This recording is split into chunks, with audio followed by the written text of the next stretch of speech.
आज के इस वीडियो में मैं आप लोगों को बताने वाला हूं कि कैसे आप बैंक ऑफ बड़ौदा बैंक का आईएफएससी कोड पता कर सकते हैं। दोस्तों इस वीडियो में मैं आपको 3 तरीका बताऊंगा आईएफएससी कोड पता करने का। तो चलिए मैं आप लोगों को बता देता हूं। तो दोस्तों सबसे पहला तरीका दोस्तों आपको जाना है गूगल में एक बार क्लिक कर दिए। क्लिक करने के बाद दोस्तों सर्च बार, यहाँ पे सर्च में लिखा है, सर्च बार में एक बार क्लिक कर दिए। क्लिक करने के बाद दोस्तों आपको यहाँ पे लिखना है IFSC RBI, ठीक है, IFSC कोड RBI, ठीक है। यहाँ पे IFSC कोड RBI लिख दीजिए। लिखने के बाद से दोस्तों आपको नीचे से सर्च कर देना है, ठीक है।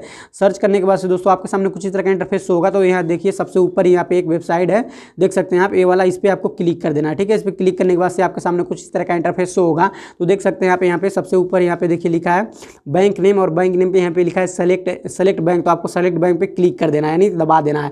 दबाने के बाद से दोस्तों आपको यहाँ पे अपने बैंक ऑफ बड़ौदा आपको यहाँ पे सेलेक्ट कर लेना है। तो यहाँ पे देखिए बैंक ऑफ बड़ौदा लिखा हुआ है, तो यहाँ पे मैं सेलेक्ट कर ले रहा हूँ। सेलेक्ट करने के बाद से दोस्तों यहाँ पे देखिए लिखा है ब्रांच नेम। तो आपको यहाँ पे अपने ब्रांच का नाम लिख देना। अगर आपको पता है अपने ब्रांच का नाम तो ब्रांच का नाम लिख करके गेट बैंक से डिटेल्स पे क्लिक कर देंगे तो आपको पता चल जाएगा। अगर दोस्तों मान लीजिए आपको अपने ब्रांच का नाम नहीं पता है तो यहाँ पे क्लिक करिए। क्लिक करने के बाद से दोस्तों आपको क्या करना, अपने डिस्ट्रिक्ट का नाम लिखना, अपने जिला का नाम। तो मेरा है गोरखपुर, तो मैं गोरखपुर लिख दे रहा हूँ। आपका जो भी डिस्ट्रिक्ट का नाम है वो लिख दीजिएगा। लिखने के बाद से दोस्तों यहाँ पे देखिए गेट बैंक डिटेल्स है, आपको गेट बैंक डिटेल वाले ऑप्शन पे क्लिक कर देना। जैसे आप गेट बैंक डिटेल वाले ऑप्शन पे क्लिक करेंगे अब आपके जिला में, आपके डिस्ट्रिक्ट में जितना भी ब्रांच होगा बैंक ऑफ बड़ौदा का वो सारा यहाँ पे आ जाएगा। अब आपको इसमें पढ़ना है, इसमें ढूंढना है, खोजना है कि मेरा किस जगह मेरा बैंक है। उसके बगल में देखिए दोस्तों यहाँ पे IFSC कोड लिखा हुआ है।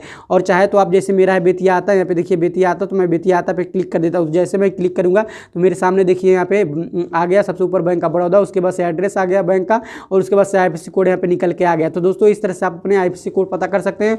और दूसरा तरीका है जो दोस्तों आप अपने पासबुक पे देखिए, पासबुक पे भी IFSC कोड लिखा होता है। और तीसरा तरीका है दोस्तों आप अपने बैंक में जाइए, वहाँ पे बैनर पोस्टर लगा होता है, उस पर लिखा होता है, या फिर अपने बैंक में जाकर के अपने बैंक में पूछ सकते हैं, तो आपको पता चल जाएगा।